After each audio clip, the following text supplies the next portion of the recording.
It's from ABSA. Today, tomorrow, together.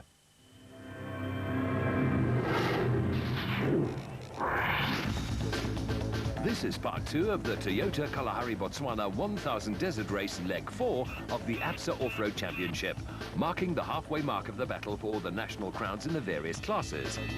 After a tough prologue of over 50 kilometers, where the starting order was determined, the following day was made up of the first day's racing proper, and after 480 kilometers of hard driving, 15% of the field dropped out due to the toughness of the first large loop through the Botswana bush. But yeah, last year we had an absolute disaster. It was a nightmare. But we learned a lot from that, and I think we fixed all that now. And made a lot of improvements to the car. And I think I'm a year older in off-road racing, so I think we got a better chance this year. It's a very steep learning curve. Yeah, you know, I've been driving cars all my life, but off-road is a different game altogether. It's very, very tough. It's hard on the car, it's hard on the driver and the navigator, and you got to be fit, eh? You got to have stamina to 1,000 k's, and you got to pace yourself. I think that's an important thing. In the Ford camp, there were great expectations with 1 or 2 reservations and adjustments. Yeah, it's definitely going to be a whole lot different. These cars are very efficient in the corners, and if it's a tight, twisty race like it normally is, I think they'll be very good. And we're looking forward to it. We did some good testing on Sunday before the race, so we're looking forward to it. You know, getting used to the car more and more all the time. Made 1 or 2 adjustments that's really suiting my driving style a little bit better, and we're looking forward to a good race. You know, it is 1,000 kilometers, so you need to keep it going for it. So I think the winning times are normally like 17 or 18 hours. So you know, you've got to keep consistency more than anything. A good placing in the prologue meant a dust-free drive. Yeah, it's a hell of a long event, and you know we've basically rebuilt our suspension on our bakkie, both front and back. And yeah, like you said, long event, hoping to get a good place in the prologue. We always know that that's important. So yeah, looking forward to it. But there was drama for Rundle in the Barden Tyre Services Nissan, who couldn't complete the first day and had to call it a day. For Motorite, though, it's all about R&D. We say we ended up with the fair result at Sun City, but it wasn't what we expected. We did have a lot of teething problems with the cars. So we've done a lot of development, and obviously we put a lot of time into the cars, a lot of testing again. And theoretically, this time around, I think we've got it right. Is there any special preparation for a race like this one? No. It's different to nearly all the other races on the calendar. It's the same as all the other races. You know, we prep our cars as best as we possibly can. So it doesn't matter whether we're racing for 500 or 1,000 k's. We do the best possible job we can before we get to a race. And then the next race preparation will be on Saturday night. Once we get through to Saturday night, we'll do another race prep on the cars and preparing them for Sunday. But there was still a long way to go. The father and son combination, Hugo and Jaap de Bruin, in their Mykarin XL Dealer Toyota, who won the prologue in 39 minutes and 24 seconds, were up first and led a bevy of production cars out of the starting stall. However, they'd only had 11 seconds to spare over defending champion Hannes Grobler and Francois Jordan in the fire-engine red Nissan Navara, and the race was on.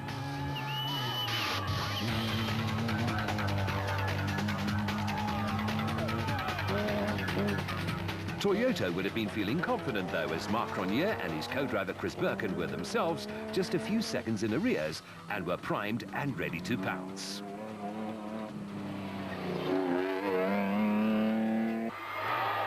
But equally loaded was the Nissan Navara of Duncan Foss and stand-in navigator Richard Leake. They were fourth and looking smooth.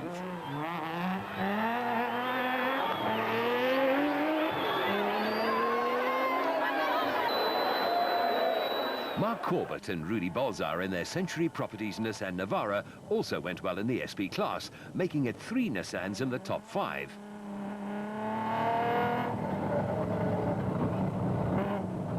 And the big Nissan was sounding like it was ready for even more abuse. Ford's Brandon Harkis and Jean Moore have had 3 races to find their feet in the Ranger, and they had certainly done that right. And they had them firmly pressed against the floorboards.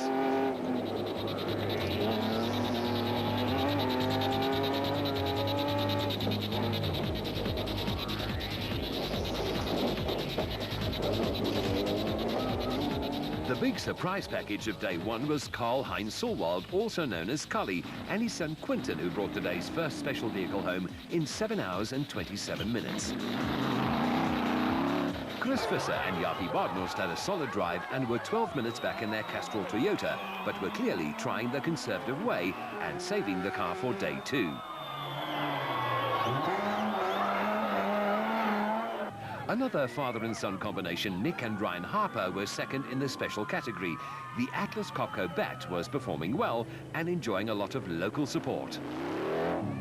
Another surprise package was Colin Matthews and Alan Smith in the Century Properties Bat, who led the specials for more than 150 kilometres before they had a flat and had fallen back slightly.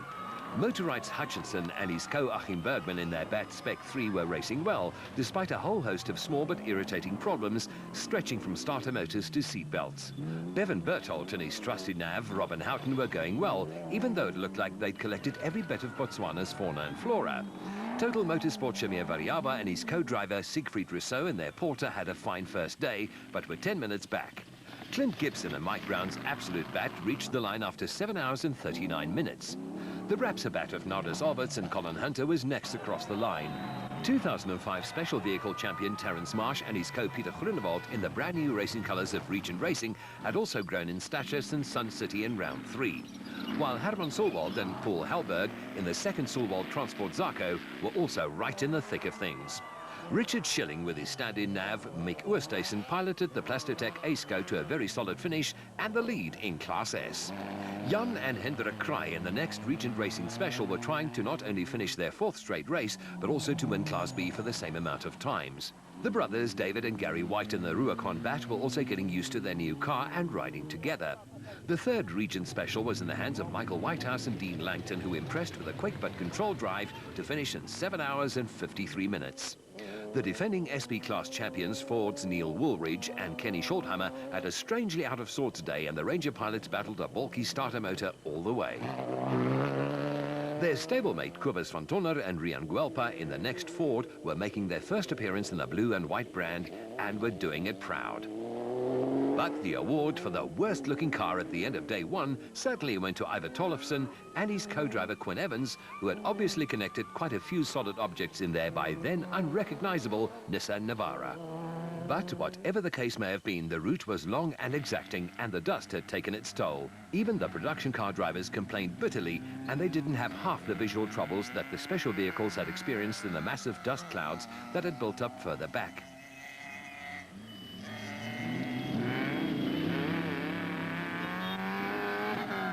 For Bez Besaidnout and Johan de Bruin, it was, however, clear enough to be in contention for a podium in Class B. And in Class D, it was ditto for father and son Cliff and Louis Weichelt in their Toyota Hilux, who were setting the pace by just a few seconds after the prologue.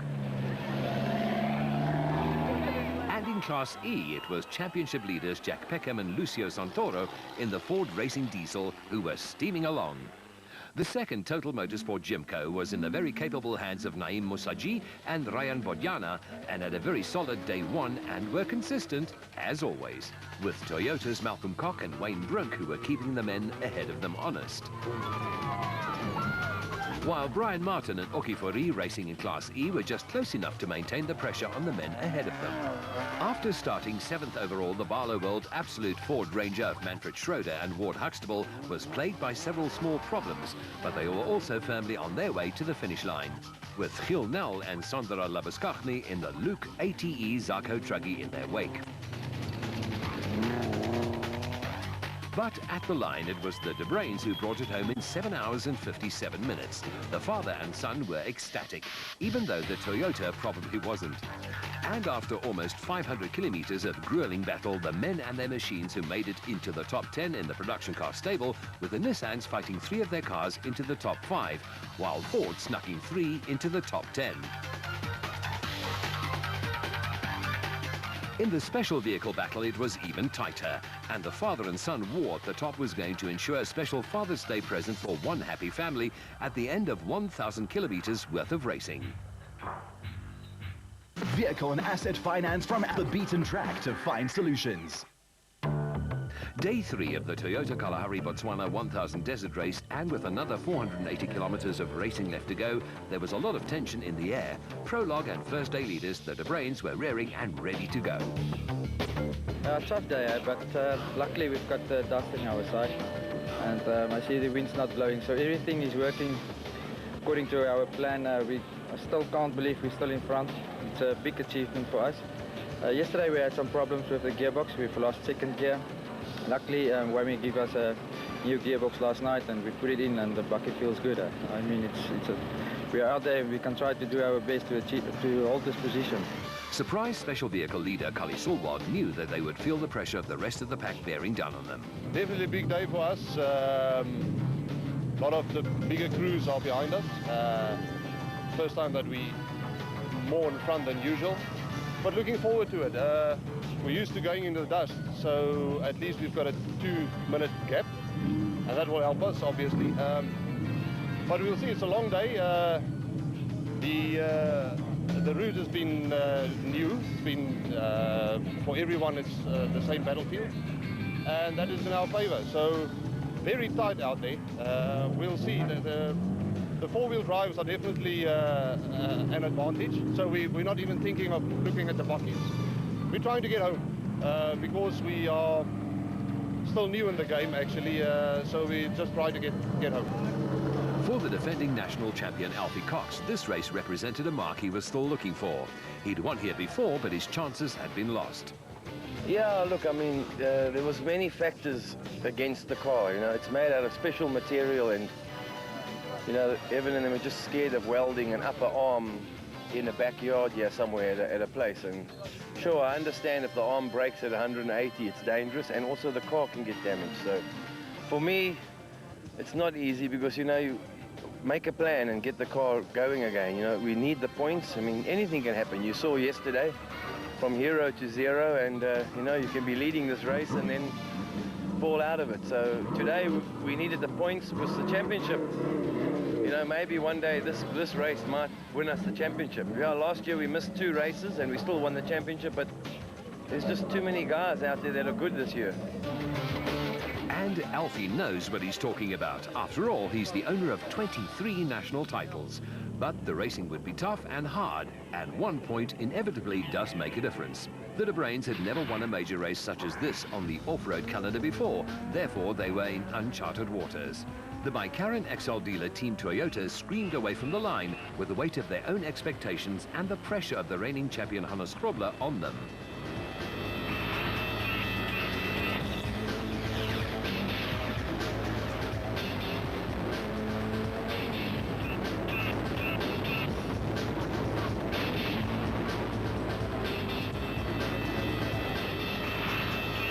As for Grobler and his longtime navigator, the mustachioed Francois Jordan, they were ready to do the business. Glyn Hall, the Nissan team manager, and his squad always ensures that the cars are in great nick. Cronje and Birken were next off, 90 seconds behind the Castrol Toyota, ready to rock and roll again. So were Foss and Leek in the second Nissan Navara. And Mark Corbett and Rudy Balzar's Century Property Development Nissan made it 3 versus 2 in the Japanese manufacturer's battle up front. For Harkes and Moore in the Ford Ranger in 6th place, steady driving was essential.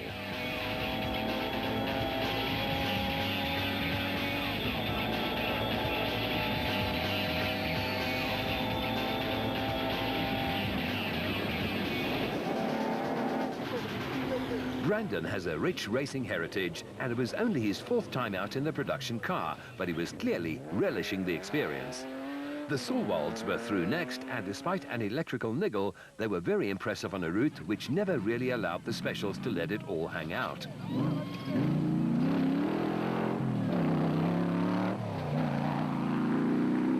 The Castrol Toyota of Chris Visser and Jaapie Badenhorst passed by next, and they were clearly going very well on their way in the Botswana bush.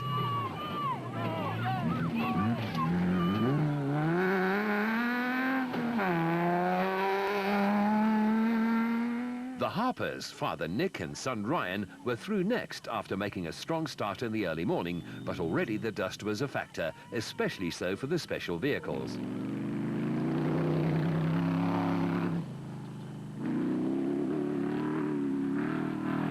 Matt Matthews and Smith were also starting with intent and were impressive in the Century Property Development's bat.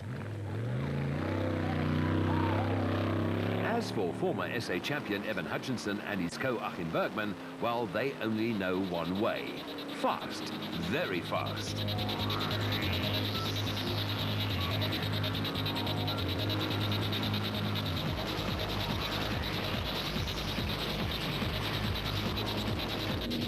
On day one, Hutchinson lost more than 5 minutes, but here on day 3, he was probably taking back triple that.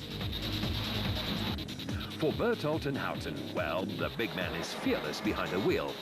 Don't believe us? Here's the proof. Yeah, he dropped some.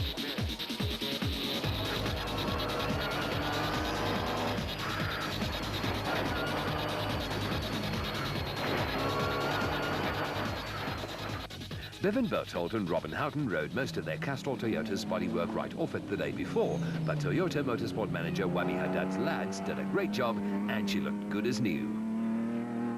Bariaba and Rousseau in their Total Motorsport Porter was the second special and only the second in the top 10, proving that the dust and the route was much tougher for the men without windscreens. The absolute bat of Clint Gibson and Mike Brown impressed when it made its way past. They were up from 23 overall and going well. While the Rapsabat of Norris Alberts and Colin Hunter battled several punches the day before, which cost them loads of time, they were desperate to make it up. But none of this worried the De Bruins. They were quietly but rather quickly going about their business. After all, by now they had led this race for almost 700 kilometers, and it looked likely that they could do it for another 300. While their Toyota stablemate Cronier, an established track star and rally driver too, was making his way past the Nissans, most notably Grobler.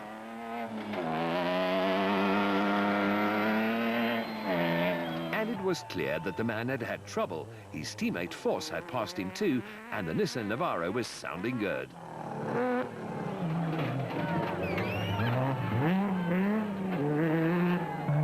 With another Nissan, Corbett and Moore's Navara also closing the gap to the front, things were getting interesting. Harkis and Moore next roared into view, and the Ford Ranger was certainly responding well to the coaxings of the big man.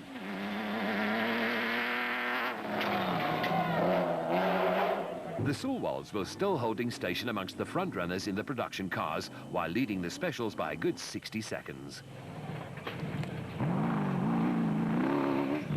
Twice winners last season, the Harpers were slowly edging their way closer and had made their way past one or two of the production cars. Nick is a cagey old fox at the best of times, while Fissler and Badenhorst are also two wily campaigners who know their way around the African bush. It showed. Hutchison and Bergman in the Motorite Spec 3 bat were seemingly over the problems from the day before and were pushing hard.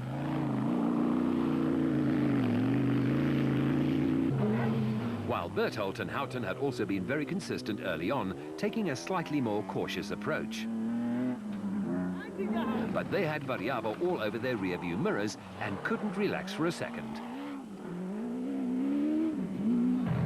With the Gibson-Brown combination feeling the pinch of the route, saying it was designed for the buckies. Herman Sulwald and Paul Hellberg had an 8th in the prologue and were building on that with a strong early showing on Sunday after 100-odd kilometers of racing. With Gary Berthold and Henry Kirstein in the second Atlas Copco bat also closing in on the men ahead of them too, it was getting tight. Marsh and Groenewoud were also growing in confidence, and the Regent Racing bat was starting to sing to their tune.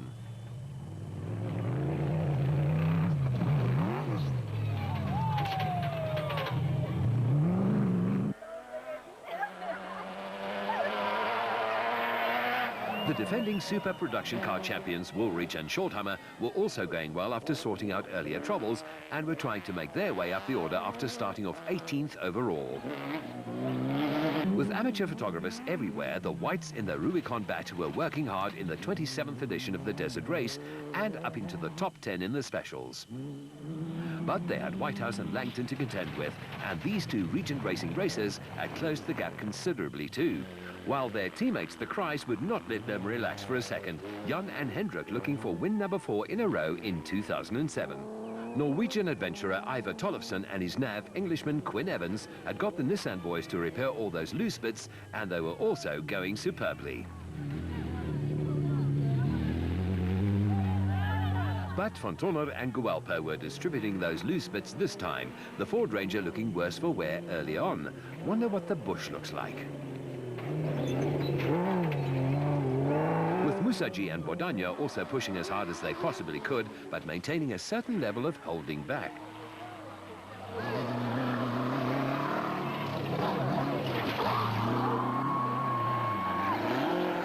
The spectators got their money's worth in the drag race for the shadow of the bridge between Schroeder and the Barkhesens, and the SP predictably got there first.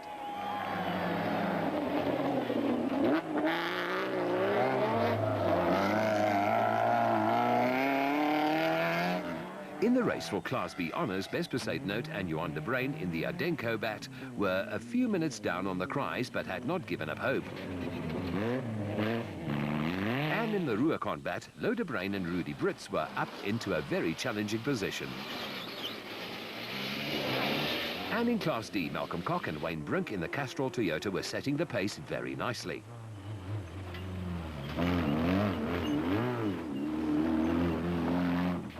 Alberts and Hunter are well known as strong finishers, and here in Botswana they're up to their old tricks again. But the African bush, heat and dust, would still be taking its toll.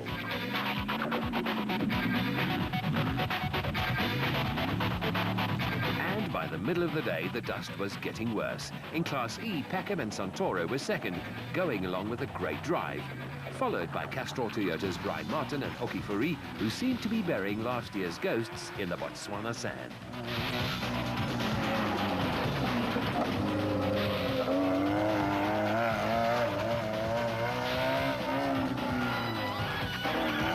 Ramon Besaidnout and Stefan Locke were through next, and they had made a significant move, up from 31st overall and going well in class. With Yanni Visser and Joks Leroux in the next Castrol Toyota also looking destined for a good finish and a top 5 finish if they could keep things together.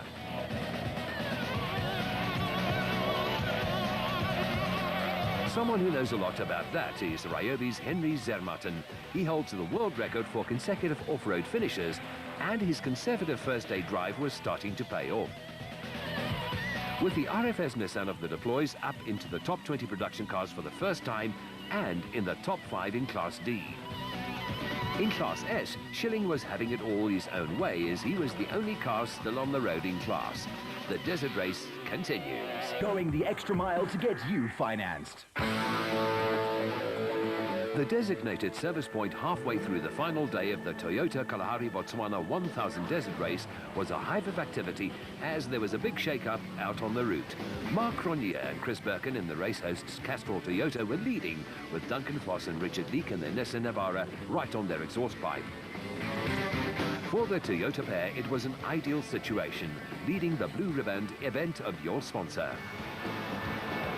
Not quite, but yeah, we seem to have got the players on the road, so which is quite important for us, just to keep it clean. As you can see, we got a bit of damage to the vehicle. It happened very early this morning when we overshot the corner and hit a tree again. But despite that damage, the pair had the lead firmly in their hands. For former national champion Duncan Foss, the lion's share of the work still lay ahead, though. Is everything okay on his car? No. I don't know. All the front's taken off Cronje's car. A little bit ahead of us, but he's obviously driving hard because we're pushing. But we've made up 2 places this morning, so it's not looking too bad at this stage. Vehicle's holding out all right. The vehicle's been very good. It's been perfect. Yeah. You get a full market? Well, I don't know. It'd be reasonably easy to get close to him, but to pass him is another story. It's with the dust and there's no wind to help us, so we'll see. We'll have to try and force him into a mistake. So Foss knew exactly how to apply the pressure. Mark Corbett was also in contention. Going well, we still have to lean on quite a few trees to get where we want to, but we started 26th yesterday and now we're up to 3rd overall. Yeah, Yeah, the guys are it's really rough out there and tight. And you'd better believe that's just the way these guys like it. Good, no problem. It's rough now, but it's no more dust, so it's a lot better. It can go a lot quicker than we did yesterday. And no problems with the car at all. For Brandon Harkis, it was a good first half. Yeah, good. A lot better than yesterday. Not so much dust. I don't know the times yet, but I think we're fourth. I'd like to know the times before I can really say anything, but the car's excellent. Took really good care of it yesterday. Having started 17th in the dust was just a nightmare. So you never know. We've got 250 k or 230 k's to go. Excited about what's left of the race. So we've passed two guys coming in. Obviously Hannes had a problem and so has Hugo, but that's how it goes for 1,000 kilometers. You can't have it your own way all the time, and we've definitely conserved the car. I'd like to know the times now, and then we can decide if we can push or not. After their compulsory stop at the DSP, the lads were off again, and it wasn't long before the first special made its appearance. The Sawwalds were still firmly in control. Despite the testing terrain, they were loving it. It's quite rough still. Actually rougher than yesterday, obviously. And I'm not sure where we are at the moment, but we going okay, and hopefully now it's the last shift to Game City. So hopefully we'll get there in one piece. And that there is the art to off-road racing, marrying pace and conserving the car, all into one package.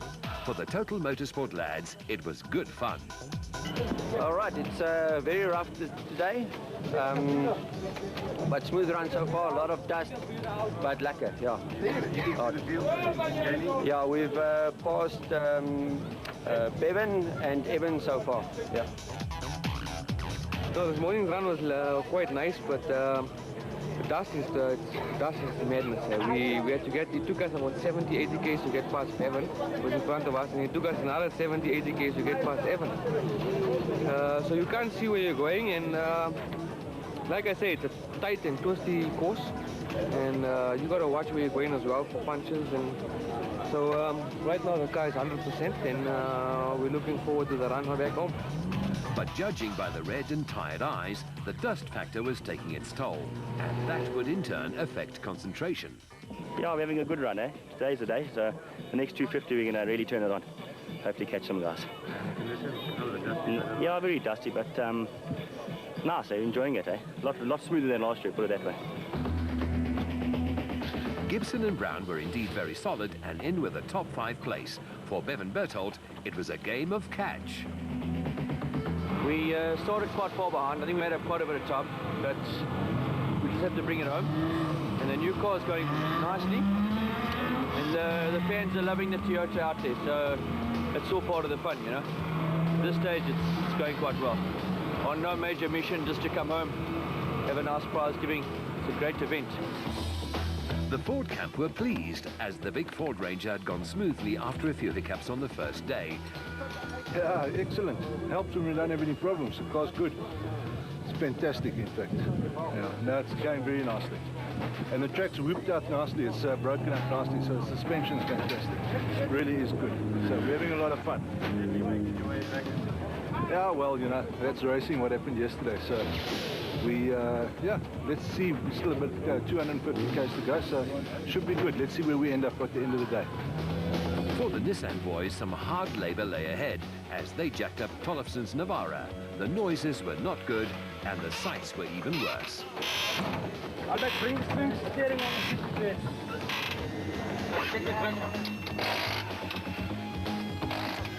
In the Ruacon camp, there was some scrambling, but then that was the general feeling at DSP.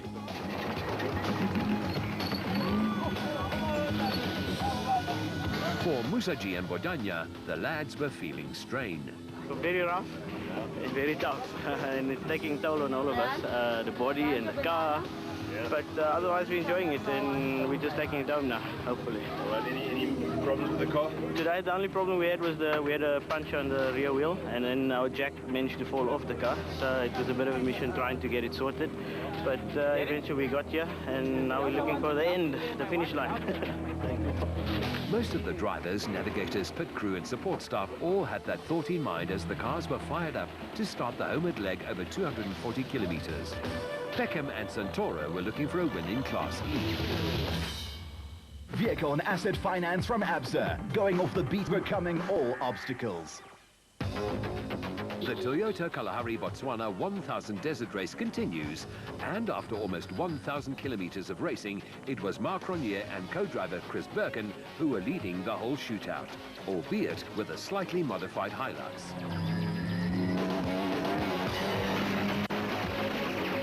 Force and his nav, Richard Leek, as 7-time champion here at the Desert Race, were closing the gap. But, as he said, overtaking in the dust was not the easiest thing to achieve.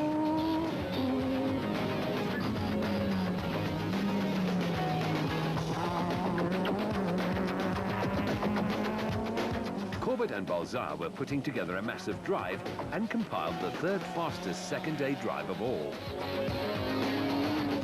And Harkers was copying him. He and co-driver Jean Moore had climbed 13 places and were flying along.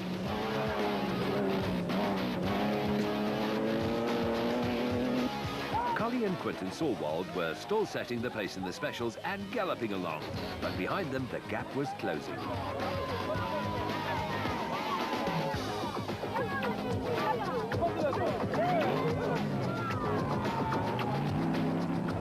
The other father and son combination, the Harpers, had their eyes on a fine Father's Day present, a win at the Desert Race.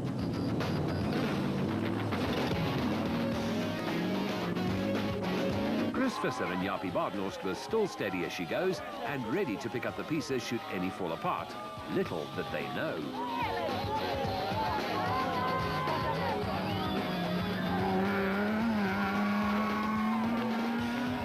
A third spot in the specials was still firmly in the grasp of Variava and Rousseau, who were 6 odd minutes behind the Harpers.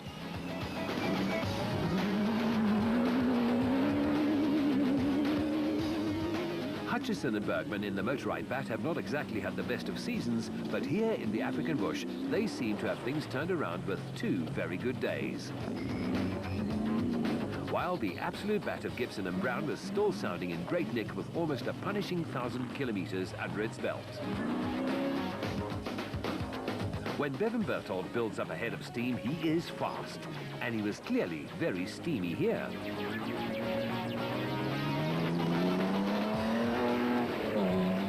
While his older brother Gary was just behind him, pushing hard to get back into the top 5.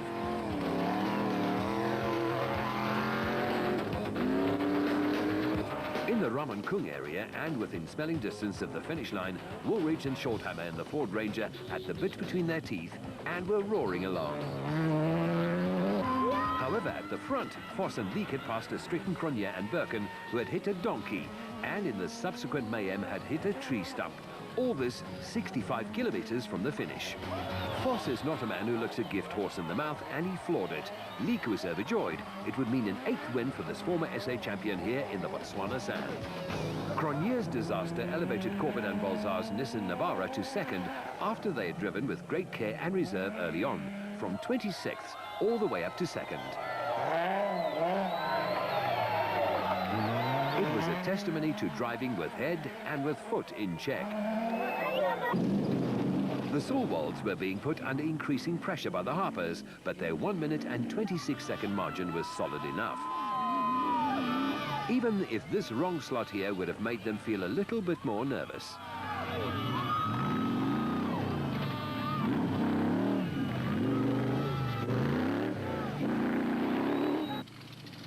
Nick Harper is renowned for his fitness, and this Comrades Marathon green number runner applies himself well to the sport of off-road racing. However, they just couldn't catch the Solwalds.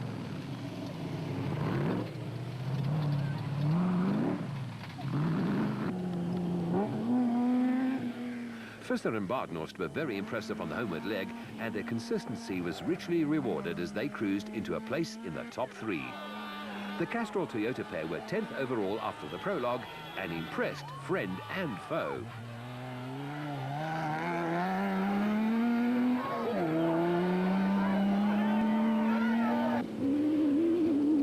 Shamir Variava and Siegfried Rousseau in the Total Motorsport Porter were 3rd in class and had been there or thereabouts throughout. They were 8 minutes behind Solwald.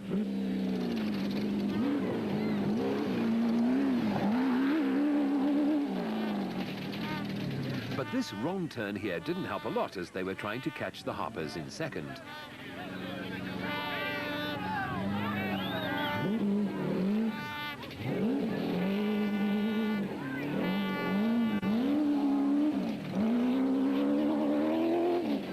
The Motorite team lost Cox on day one, but team manager Hutchinson kept a black and silver flag flying.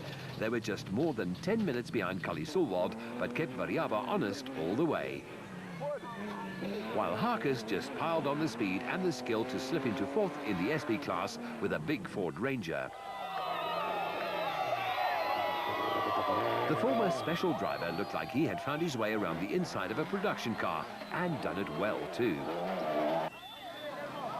The absolute bat of Clint Gibson and Mike Brown was up into 5th place after a smooth start. Keep in mind that they were 23rd overall and 12th in class after the prologue. With the Ford of the defending SB class champions Woolridge and Shorthammer carving their way up the field to get into 5th place in the production car class, a fine run, even though he almost collected the gate post.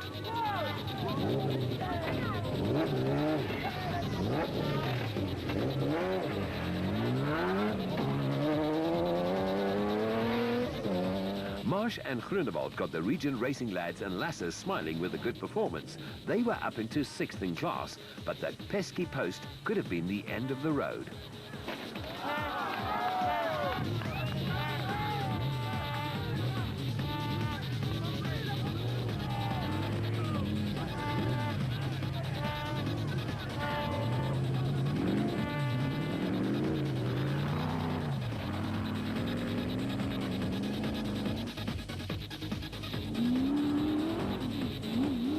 The second Solwald Transport Zarco was in the very capable hands of Herman and his co-driver Paul Helberg, and they were 7th in class after being ultra strong in the second half of each day. Further back there was still some serious scraps going on as Tollefson, with new knuckle and joint and rack and pinion in place, was flying, this time past Berthold and Kirstein, who seemed to be having their own trouble.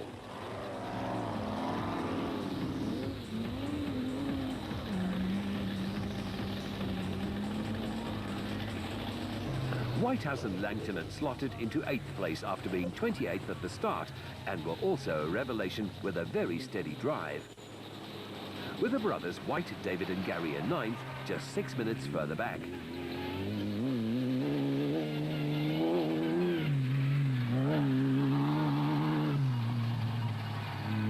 In Class B, there were no surprises. The Cries Jan and Hendrik made it a fine Father's Day when they recorded their 4th win in as many races in 2007. They are unstoppable.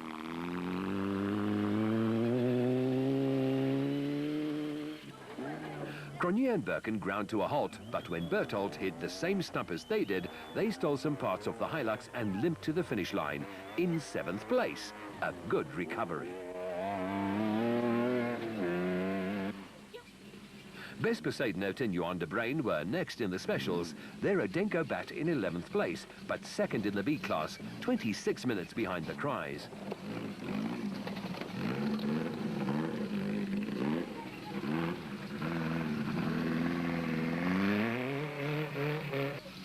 With Rubicon's Lo de Bruin and Rudy Britt's 3rd in class just 63 seconds further back, pushing the Denko boys all the way home.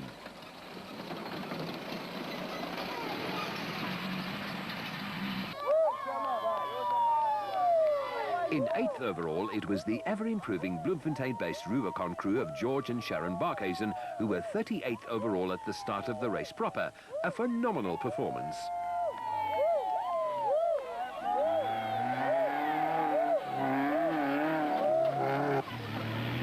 And Ford fans would have been very pleased to see Peckham leading the Nissan of Zermatten, but not for long, as the Ryobi man and his brother Morris streaked by to take the lead in Class D.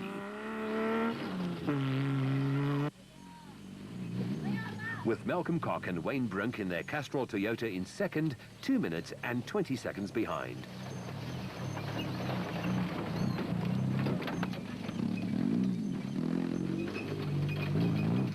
Their stablemates Brian Martin, racing in Class E, was in turn just 10 minutes down on Peckham and was still hoping to close the gap before the post.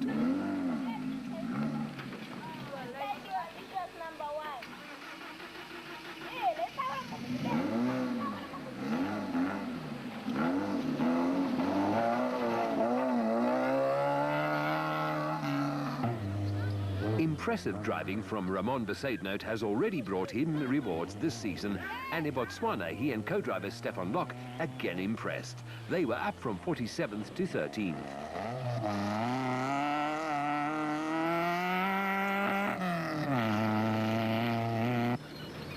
While newcomers Cor van Os and Eric van Poel were giving Ford a lot to be happy about in the race for manufacturers' points.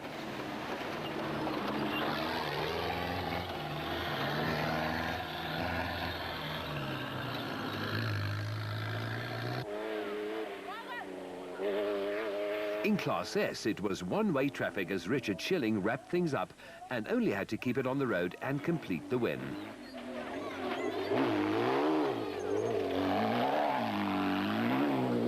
While Gil Nel and Sandra Labuschagne in the Luke 80 Zarco Truggy were fourth in Class B with a good clean run.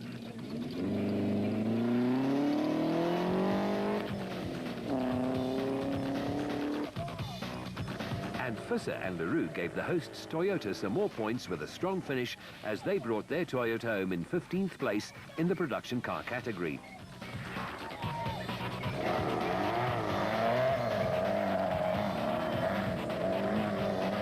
At the line, though, it was Duncan Foss and Richard Leake who piloted the Nissan Navara home in 14 hours and 53 minutes after driving impeccably, with just enough speed not to have let the lead get too far away.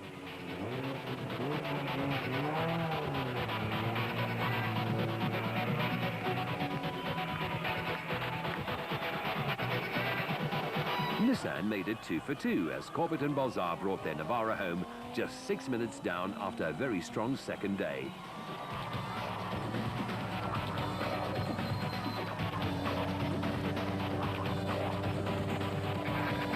But the ravages of the unforgiving Botswana bush could be seen all over the Nissan's tattered bodywork.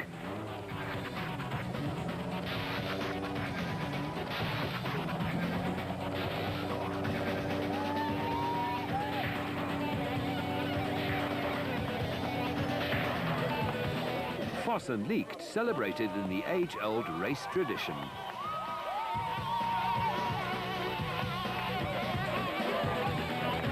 And then it was the turn of Carly and Quentin Sulwald, who enjoyed Father's Day in a great way, a winning way.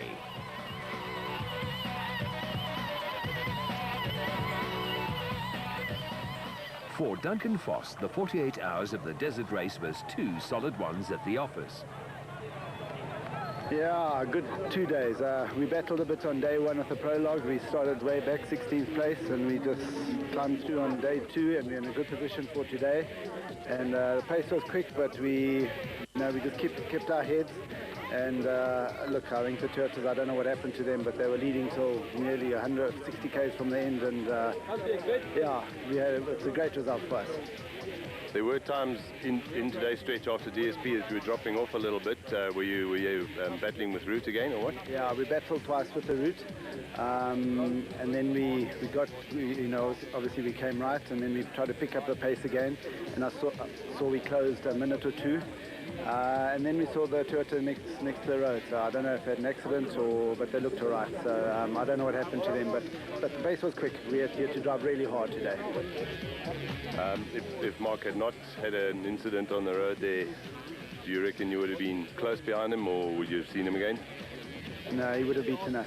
You know, because you can get close, but to pass in the dust, you've either got to do a crazy maneuver, and it'll either end in tears or it'll work. So you've got to try and weigh up the options.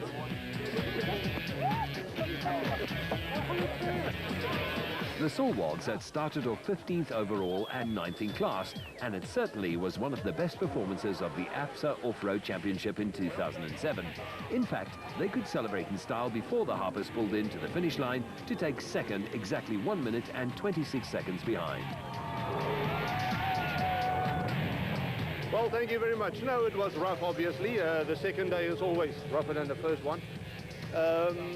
Lots of stones and rocks that came and tree trunks that came out of the sand now in the sand bunkers. So it was tough, yeah. It was a nice hard race, and that's the way we like it. I must say the Zarco really did perform. Very happy with that. It's a very strong car, and yeah, we're happy to be here. Once again it was my navigator Quentin here who did the job. At what point did you realize you were in the lead in the specials? Well, Nick Hobbs passed us about 50 k's before DSP, and then he wrong slotted.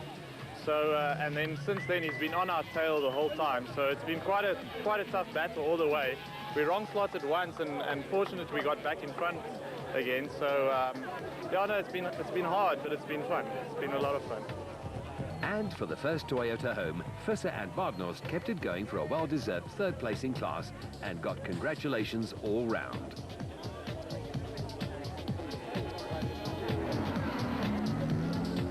While Variaba and Rousseau kept the Total Motorsport flag flying high with a third place in the specials after a long puncher stop.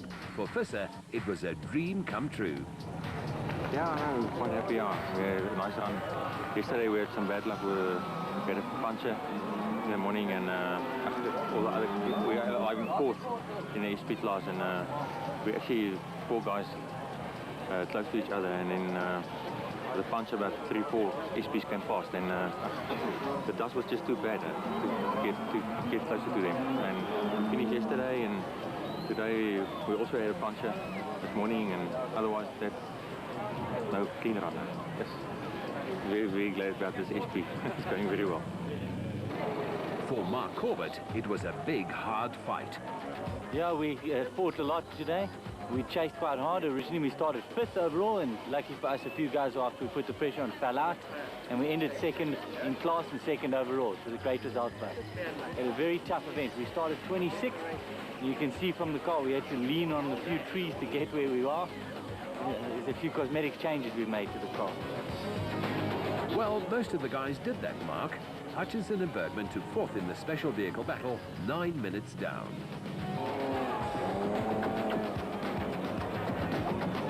While Harkes took the corresponding place in the production car class, 34 minutes behind Foss's Nissan.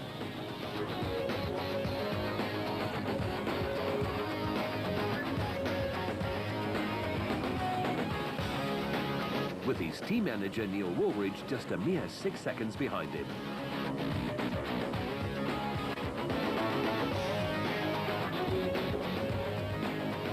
After a great job by the Nissan pit crew, Tollefson got 6th in 15 hours and 58 minutes. With the Whites taking 9th in the specials for Ruacon in 16 hours and 10 minutes. It was very tough. We pushed until the DSP, and as we got there, I just decided not going to push anymore. I'm just going to drive Miss Daisy home. It was a very nice day, and just glad to be here. And thanks to our sponsors and to everybody who organised the event. Great event. And did it all work out to plan? Very, very well, very well. Can you tell me about it? Expand a bit? We passed a few guys passed us, but it was just so great. Here's our team coming in now. A delighted Jan Kraai, Class B winner. No, it was a great day. The route marking was spot on. We got lost a little bit at one place, but with the GPS we managed to find our way back onto the route again. And apart from that, no punctures today, no problems. We nearly hit a chicken somewhere on the road. But I think it's a great Father's Day present. It was me and my son, so I'm the happiest father in the world today. Foss and Leek with a solid showing, but Grenier and Birkin will rue that donkey who was in the wrong place at the wrong time. Otherwise, Toyota may have been celebrating in the desert for the first time in 8 years. As it was Nissan's 9th win in a row in the series. In the specials, there was a fine Father's Day present for Cully from son Quinton, who did his job to perfection, while son Ryan Harper certainly did his best for old man Nick as well. Just 9 minutes covered the first 4 finishers home. We asked Toyota's Grenier about his heartbreak afterwards. Yeah, unfortunately, with the desert races, the nature of the beast, you know, we had like 60 k's to go, and we actually, what actually happened is we clipped the donkey, and I was concerned, because I sort of swerved for it to try and get off the road, and I looked back to see what had happened, and we drove over a stump, and I think that must have damaged the prop shaft. And that's basically what put us off. That's the nature of the beast. But what happened to defending champion Hannes Grobler? Yeah, we were going very nice for the first 30 kilometers. We were actually catching the brains in the front, and we were in their dust. And we thought, yeah, we've got a chance to maybe, when we get to the sandy part, that there's not a lot of dust, that we can maybe be able to pass them. And then our ball joint broke on the car. We didn't hit anything, but it's one of those things that happens, you know, and it happens in motorsport. It's cruel, but it happens, you know. And we wanted to have a win here because the desert race always been good for us. We've got a lot of support here. But yeah, we're going to do it the next time. The only thing is that I think Duncan and the other guys are leading us a bit on the championship, and it's not going to be easy to win the championship this year with all the competition and the SP classes that everybody is going so well. And everybody is indeed going well. Foss in particular, as he leads Grobler by 12 points, with Cronje 27 down. The Barkhuisens have crept into the top 10. For Hutchinson, it was a waiting game. We started in 4th this morning and we finished in 4th, which is really the story of the race. It was so tight and technical, you couldn't pass. You had to wait for someone else to make a mistake, so it was more of a procession. We put pressure on right until then. He finished a few seconds ahead of us, which was Shamir. But I think we're still up there in the championship points. I think we'll be second now. So that's the most important thing about the desert race, is to get it to the end and get some good points. And that's what we've managed to do. So personally, it's a good weekend for the team. Yeah, mixed results. But we still got 4 to go, and you know, we've got a never say die attitude. So we'll definitely be there the next race fighting for points. And get there they do, even if it is on 3 wheels, as Richard Schilling did. At the top of the championship log at the halfway mark of the ABSA Off-Road Championship, it is the Harpers who have exactly 10 points in hand over Hutchinson and Bergman. That was the ultimate test, the ABSA Off-Road Championship.